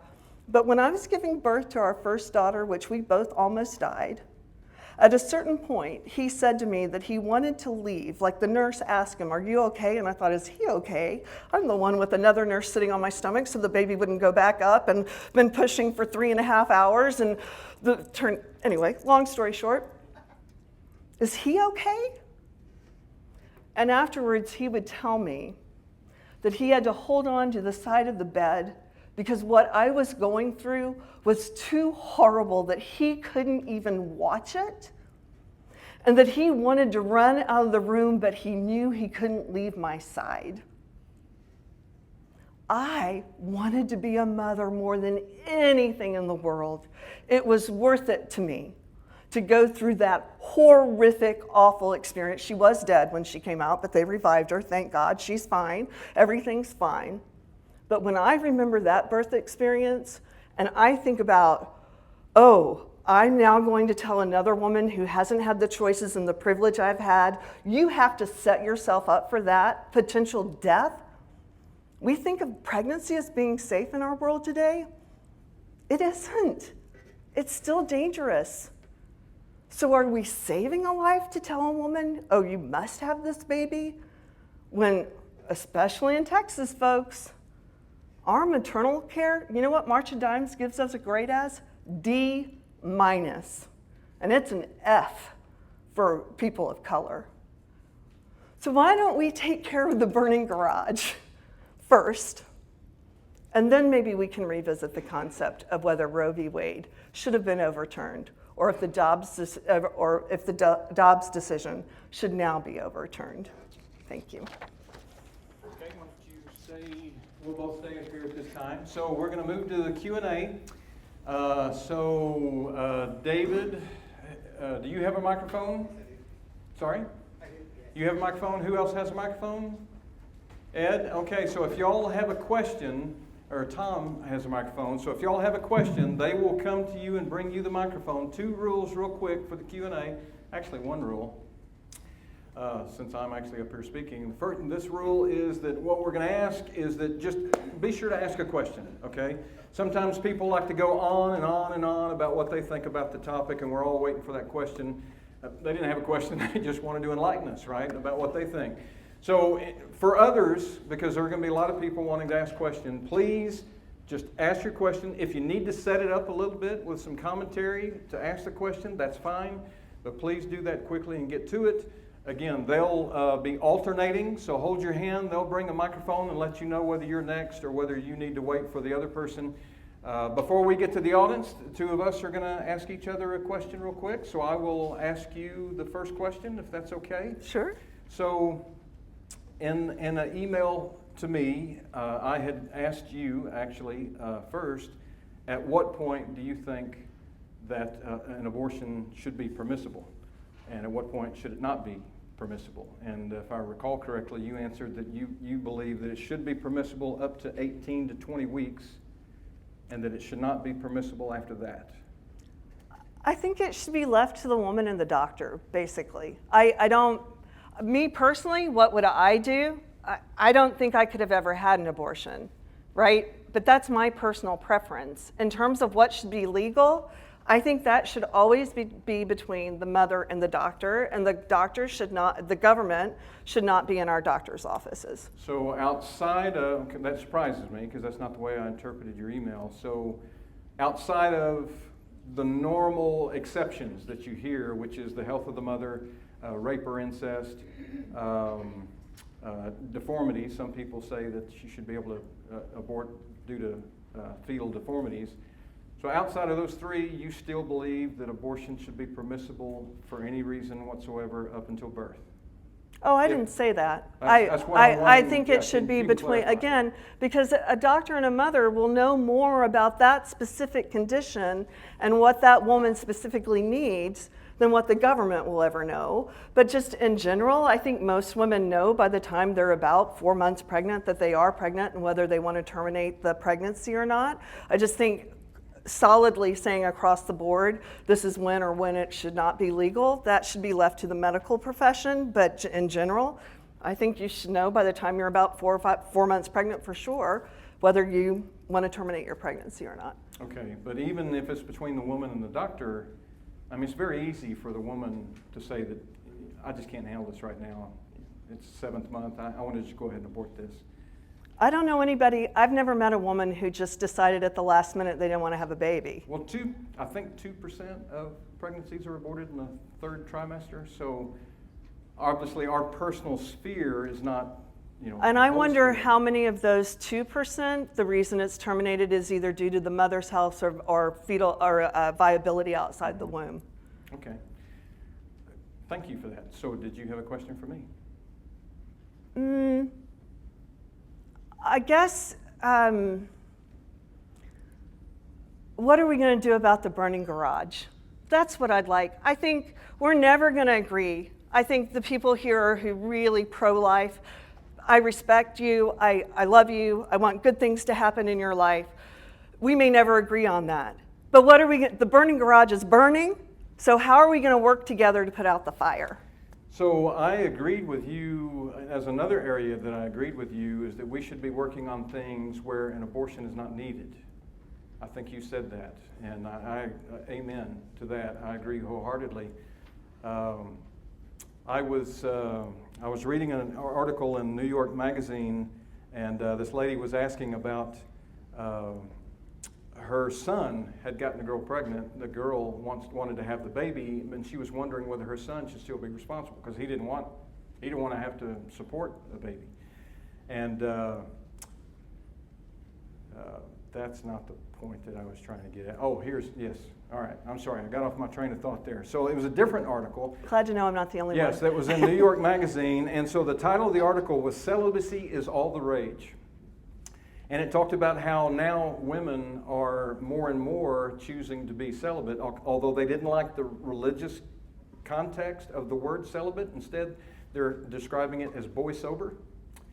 And so these women are choosing to be boy sober. And so this first woman mentioned that she was watching a TikTok, and the person on the TikTok said that sex is an exchange of energy between individuals. And so you really should be careful who you're exchanging energy with. And for her, a light went on, and she said, yes, that's right. And my wife, Lacey, who read the article, said, isn't it crazy that it took a TikTok to help this person understand that sex is something with which you should be cautious, that you should really think about and not just dive into? Because our society, when you look at movies and you look at television shows and so forth, I mean, they just act like, you're sleeping all the time, and that's part of fun, that's part of the joy of life. They don't really talk about the consequences. You very rarely see that. So I do agree in that regard. Okay, so David, who's first? Right here? Okay. Right. Please let us know who the question is directed to. Actually, it's to both of you. I thought this was an excellent presentation.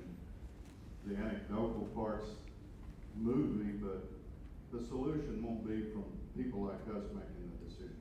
Okay. What do each of you think about the possibility of a constitutional amendment eradicated by the states to solve the problem and take it out of judges' hands? Take this question, put out the fire, preserve life, and put it into a constitutional amendment and take it out of, I hate air quotes, but judges' hands. You want to address that first? I'm sorry, one more time. How to... Okay. First of all, none of us are going to solve this problem here. Right. I thought you both put on a great presentation. Try to ignore the anecdotal parts of it. They're very ad hominem and they mean a lot. However, we're not going to solve this problem. Judges aren't going to solve this problem. What do you think about a constitutional amendment being brought forth to help define the parameters where abortion,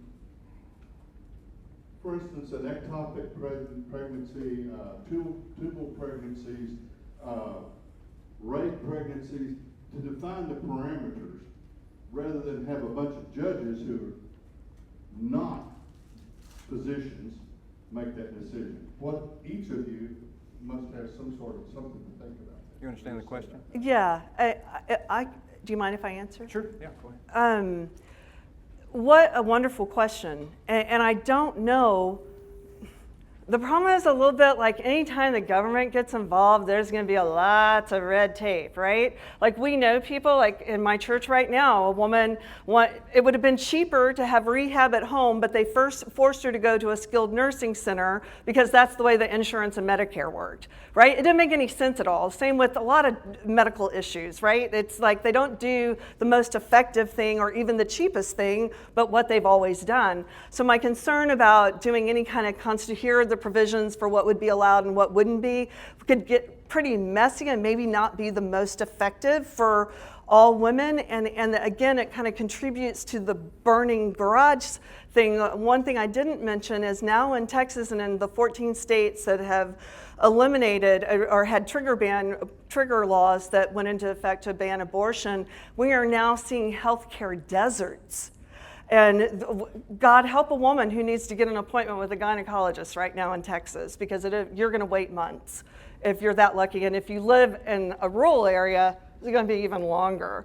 So in terms of what the solution is, I think it would be to have the constitutional right for women to have the right to choose, for us to continue educating our youth, women, to empower especially minorities, marginalized people, to live in their culture, to understand, to learn what they have been through, instead of just judging them or saying they're lazy or they haven't made good choices in their life, because they've had very different lives than we've had.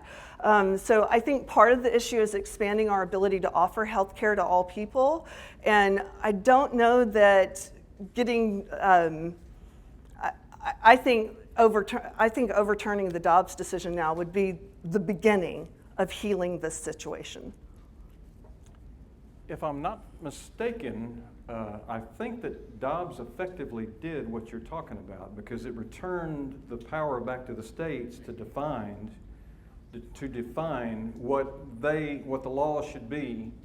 And so you're right, the judges, their job is not to create the laws. The judge's job is to interpret and enforce the laws. And so the state politicians are supposed to write the laws. However, if you're going to have an amendment to your state constitution, I don't know in the state of Texas what the percentage of people are required for that sort of amendment to pass. I would hope that it's more than 50.01%. To have a constitutional amendment, I think it would require, I don't know if it's 60% or 70%, I don't know what's required, but I believe that's what Dobbs established. It's my understanding, anyway, to answer your question. Who's next? Time. That'd be me. Right. Okay. Thank you. Hi.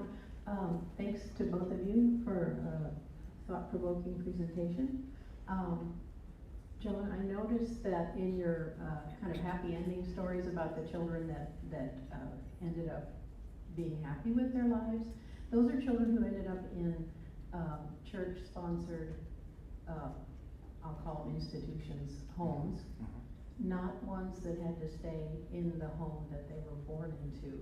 And my question is, do you think it's conceivable that that church-sponsoring organizations like the Round Rock Baptist Children's Home, which I've driven past many times, Presbyterian Children's Homes and Services, which I contribute to myself, is it possible for them to help in the numbers that are required, or should we be putting all of our wood behind the arrow of fixing the foster child system? When you say, is it possible for them to do something? Help as many children as need help. Well, they have limited capacity. Exactly. Obviously, but they're not the only ones, right? As you mentioned, you're aware of a Presbyterian children's home. There are many other children's homes in the state of Texas. They're not enough. Okay, at the end of the day, we as Texans, okay, we have to step up, and they could do more. They could help more children if they had more resources. So if that's an important position of ours, we all should step up and help with that. They're only limited by our generosity.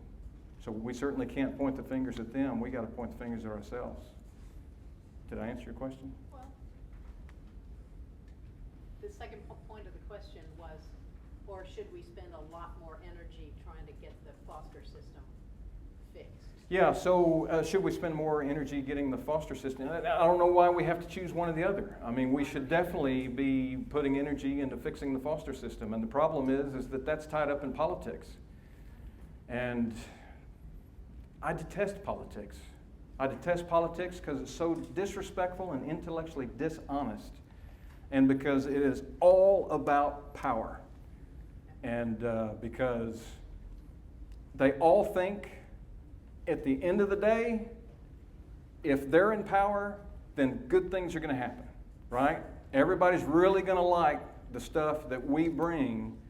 But the problem is they're willing to do anything to get that power, and the ends justify the means, and that's guilty of both parties. So anyway, next question. Yes? So the Bible talks about Hey, who's this to? This is to both of you. Okay. So the Bible talks about a few different components of our existence to make us who we are. So you look at body, and we can talk about chemical processes and at what point a child is considered a human. And I think you both addressed that very well. We have the heart, which is choices that we make under pressure. So you addressed the heart very well. But my question is soul. When we talk about our souls, where does that fit into y'all's arguments?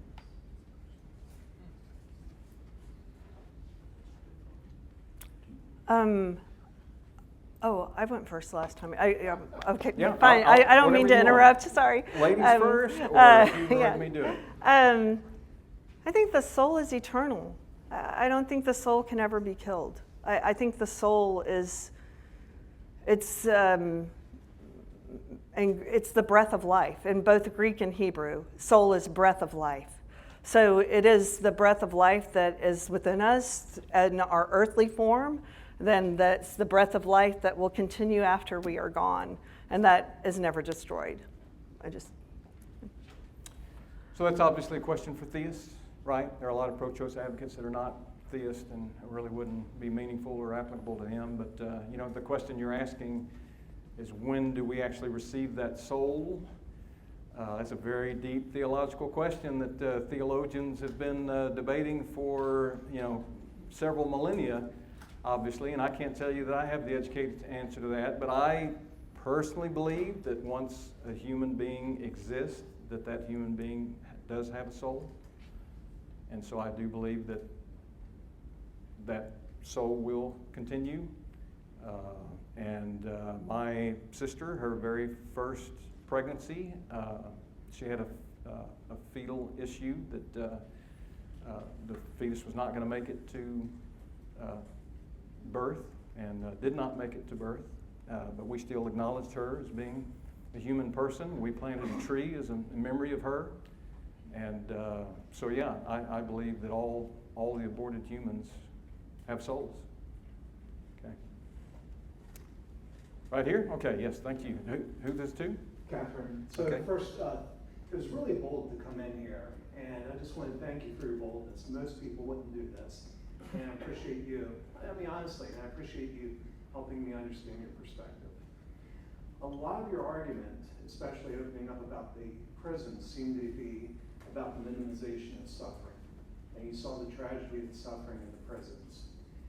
If the goal is to minimize suffering, and we use the prisons as an example, why not just euthanize anybody with a life sentence? Yeah, isn't that fascinating? Like, it's always kind of, when you look at, well, talk about political arguments, right? That very often, the people who most want to protect an unborn child are the first to want to support capital punishment. But it's because I guess it kind of goes back a little bit to the question of when life begins. And once a human being is and we know from Genesis, the biblical witness, that life begins when we take our first breath. Right? Life begins at breath. That's rabbinical teaching. A lot of Christians believe that life begins when we take our breath. Now, is that scientific? No, but biblically, if you look at it, one could make the argument that it is. So those are living human beings that are alive in the world. And so to minimize suffering, the way we do that is not by killing them, but by setting up systems of justice that that minimize their suffering and empowers them to make better, different choices, but also allows us to offer a ministry of presence in Christ's love. So I don't know if that exactly answers your question, but I don't think we're called upon to kill each other just to put each other out of our misery. Well, I'm actually not a proponent of capital punishment. I would actually be in favor of abolishing it. I'm just trying to remain consistent with the argument. If the argument is to minimize suffering, and that's suffering, what makes that wrong? What would make it morally wrong to euthanize prisoners if the end goal is to just minimize suffering? I think that's what you're saying. Okay. Right. I'm not quite sure how to answer that because I just see there's a vast difference between terminating a pregnancy in the first trimester and taking a human life. So if the goal is that you can take care of the suffering or minimize it early on before it is a whole human being, then why would you not believe the woman and do that? I guess I'm at a loss for how to answer that question. If I can follow up on that, so it sounds like in the first trimester you do not believe that the fetus is a human life. Is that what you're saying? Because you're saying there's a difference between euthanizing a prisoner and euthanizing a fetus in the first trimester because they're not a human life. So then when do you believe along that spectrum that it becomes a human life? Yeah, see, this is where the nuance comes in. Life for me is not so black and white. It is very much a nuanced situation, and it's going to be difficult for me to answer that question. I think in the first trimester, and I know there are tons of videos showing that, at 6 weeks, the baby can still feel pain, the baby. It's a group of cells that they can feel pain. So I get that. I can understand and respect that opinion. However, my own personal opinion is that if it's a clump of cells in the first trimester, that's not taking a human life. It is preserving the mother's life and giving her the ability to rise up and then minimize the suffering of other people in the world, rather than being the burden of whether it's her health, her financial situation, the need to take care of other children. It's just much more complicated than just, well, this is wrong and that's right. I don't know if that answers your question. Next question? Yes, Right here in the middle? just to follow up on that a little bit. John, you made the statement that at the beginning of human life, which I agree, science says that it's a conception that you're a person. My question is, Psalm 139 talks talks about the unformed substance. Is an unformed substance a person made in the image of God? I'm not familiar off the top of my head of exactly what Psalm 139 says. And in order to answer that question intelligently, I would not only need to know what it says in English, but I would specifically want to know what it says in Hebrew. And then how those, what was the term you used? Unformed substance? Well, the fact is, a zygote is unformed. It's not in the form of a human being. So just take it from the scientific perspective. At the beginning of human life, there's no form. And my question is, at that point, you call that a person. And again, the biblical definition of a person is a human being made in the image of God. Now, God is spirit. To be made in his image would require a spiritual nature. My question is, how can you say a zygote is a person? Okay, I would say that any human being is a person. And so I would say, if you let me answer, I'll say that a zygote is a human being because a zygote is a one-celled human being. A zygote is no longer an egg. It is no longer a sperm. It is now a genetically distinct individual. The zygote, that one cell, that is the beginning of its life journey. And that is when it is it's no longer a part of the mother.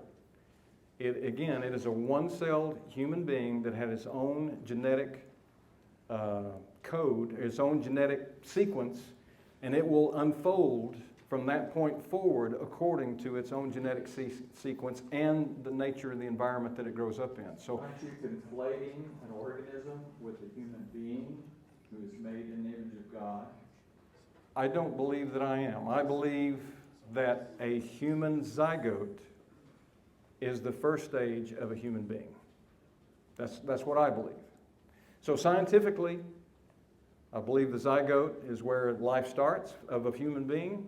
I think that most scientists agree with that definition. And so for me, wherever the human being begins to exist, then they're a person.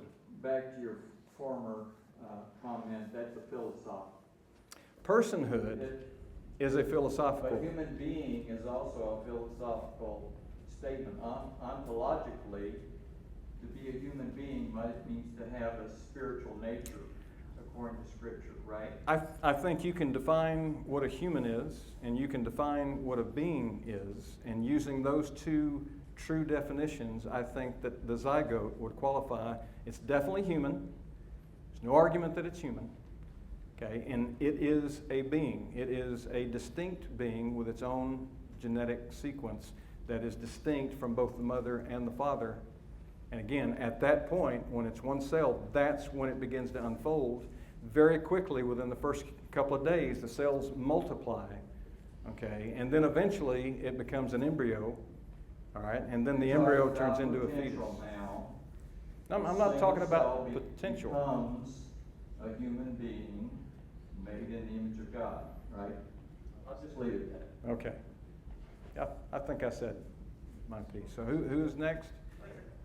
Right here? Okay, thank you. This is for Kathryn. It's sort of more of a theological question. So you said it's that biblically, theologically, the first... Oh, they can't hear you in the back. There you go, yeah. Close to your mouth. No? There. There. Face this way? Yeah. I'll move this way. It's a bit of a theological... it's a bit of a theological question to it, that you said life theologically, rabbinically, all this happens at the first breath.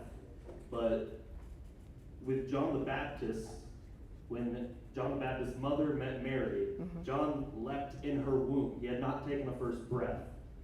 And it distinctly is not that the mother leapt, that John in his own being leapt within her womb. So when you say that John the Baptist was not alive at that point. Isn't that a beautiful story? I love that story. And I love that John made, that the writer made the point to say the baby leapt in her womb, because very often babies and women don't get much credit in the Bible. But I would not say that the baby was not alive at that point. But I think it's a very nice detail he included, right? That baby leapt in her womb. I think anyone who's been pregnant, that's one of the most joyous moments in the pregnancy. However, if you look biblically, when in Genesis and throughout the scriptures, it will say in Job, he talked about God gave me my life through the gift of breath. Genesis, God breathed life into Adam. Beautiful poetry. It's all pointing to that life begins when we start breathing. Does that mean I think late-term abortion should be taken lightly? No. I think it should only be allowed in the extreme circumstances. So yeah, that's just my thought on it. Okay, yes. So something that I was really curious about, and I know this is somewhat of a hypothetical, but I think it might help draw out some of the agreement that is between the two of you. If in 10 years we discover a way of detecting exactly what personhood is, and we have it's like a soul detector 10,000, and they can see that whether a soul is present in a person, and we learn through using that device, I'll ask the question to John and then over to Kathryn as well. If we know, okay, it's at 20 weeks, we figure that out, and every time we do it, it's more or less there and we can detect it precisely. Or, over to you, that it's at basically right at conception. Would that change your belief? Would that change your opinion on this topic? Okay, so me first. So by definition, that would not be possible, because the soul is a supernatural entity.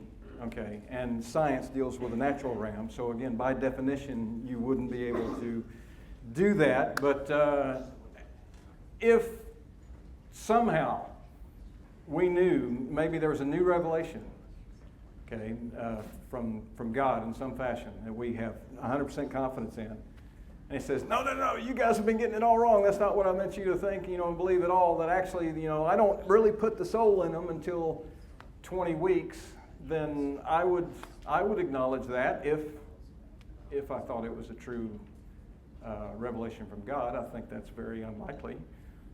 But to answer your question. Yeah, I don't know that I can answer that hypothetical, but it does remind me, wouldn't it be a beautiful thing if we could work together to eliminate the suffering of those who are already born? Wouldn't that be so beautiful for the world to see people who are so opposed on this particular issue still working together to build homes for children without homes, or to support mothers who want to have their babies but don't have enough? Wouldn't that be beautiful? So I agree with John. It would be hard for me, how would we ever know really for sure? But it does give me an image of how beautiful this could be if we could focus on what we can do together. Yeah. Amen, sister. Preach it. Yes. Okay. Jeremy? Yes. Jeremy? Hey, I'm Janie. Thank you both. Thank you so much. And I cry really easily, so sorry if you do. Thank you so much for your compassion for everybody. It's beautiful. I myself, when I was seeing the pictures, John, that you put up there, was very hard because you were showing the 40 of the first trimester little babies in their hands. And I lost my baby at about the mark everybody wants to talk about, 16 to 17 weeks in 2003, and I did almost die as well. Horrible. And for me, she fit perfectly in my hand. Complete human being. I recognized her face. She looked like her father, even though she was that tiny. The only thing that wasn't fully developed, she had her hands were a little bit webbed, but it was a complete human being. And I lost her at about 16 weeks, but I think she had passed away the week before because I felt knocking instead of little flutters. And I'd seen her alive, and our whole family had seen her alive. Anyway, so I have to say that I've got physical, biological, looked at her and had her in my hand. Teeny tiny, complete human being that looked like her father. So I appreciate the compassion, and I guess my question is, we always talk about, like how I feel, and I've always been like that. Well, I feel like this and I feel like that. And I guess my question is, because you care so much about people and everything, and I hope this comes kind, have you just really taken time and asked God what he thought? Because we can think anything, but it's what God thinks about it, not really what we think about it, but what the Holy Spirit that God gives us to let us have discernment of what he says in his word. Because there's things like, you're so sweet to talk about Jesus' love and compassion, but I thought that, we're not supposed to murder, and I don't know how you feel, but I just wonder, because Jesus said he came to fulfill the law, so I don't know. I think that, about that. Did I ask the question I think right? you But asked my a question. Did you ask God? So. Your opinion, is it right? Oh, of course. There is a lot of deep, deep soul searching. Like I can't tell you how much, I am like a whole different human being than I was when I was in my 20s. But it was really, I believe God also speaks through our life experiences and through other people. But yes, lots of prayer, lots of soul searching. And it is not an easy issue. It isn't. It just isn't. It's not, and to me it's not black or white, clean cut. It's a devastating issue.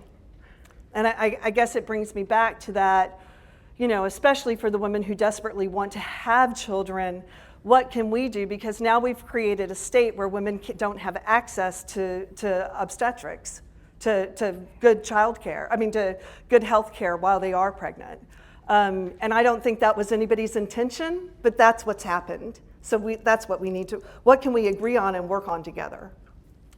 So we're going to get down to the final two questions. So you'll be the penultimate question, and then you'll be the final question. Okay? Oh, can I just say I'm really sorry for your loss too. I can't imagine how devastating that was. Yeah, sorry. I have a few different things. Okay, I call her the baseball mom. I used to take calls for a pregnancy center, and she didn't like the timing of one of her pregnancies for her son's baseball. So there are women that simply do it for convenience. So that's one woman. And that was One. other calls like Yeah. that. I did that for a few years.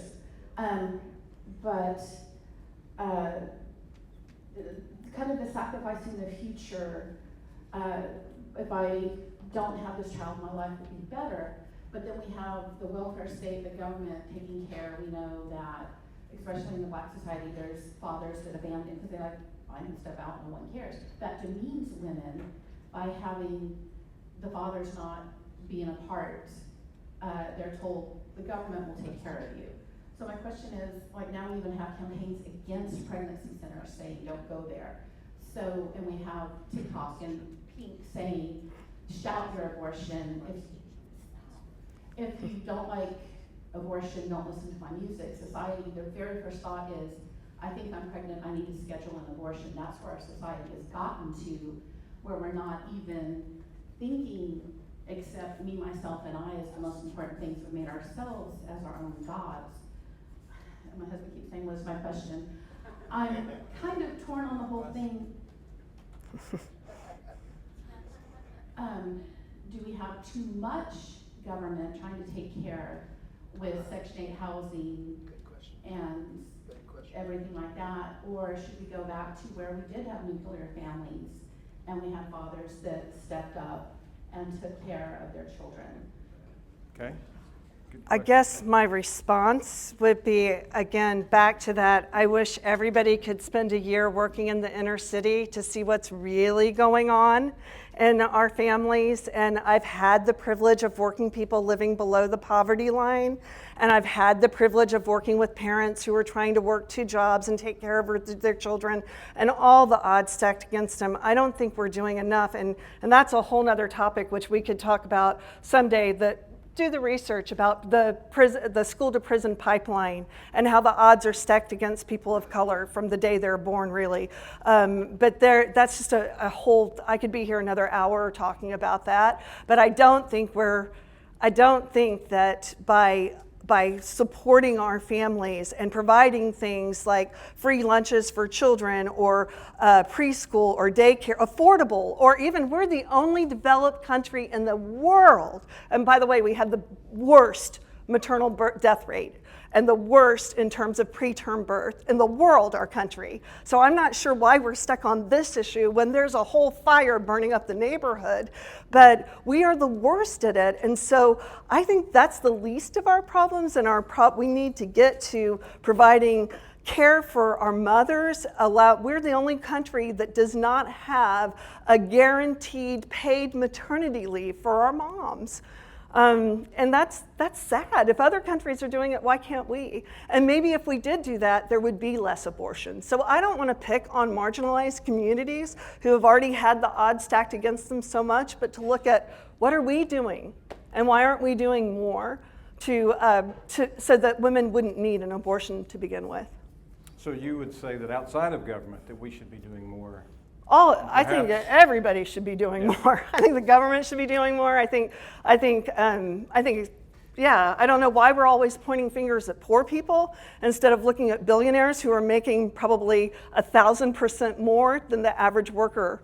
If you look at the statistics of that, it's pretty horrifying, and it's all connected. It's not separated. We've separated out this one little teeny issue, and then we blame the poor that they're relying on the welfare state, while billionaires aren't paying proper taxes. So that's a whole nother, issue.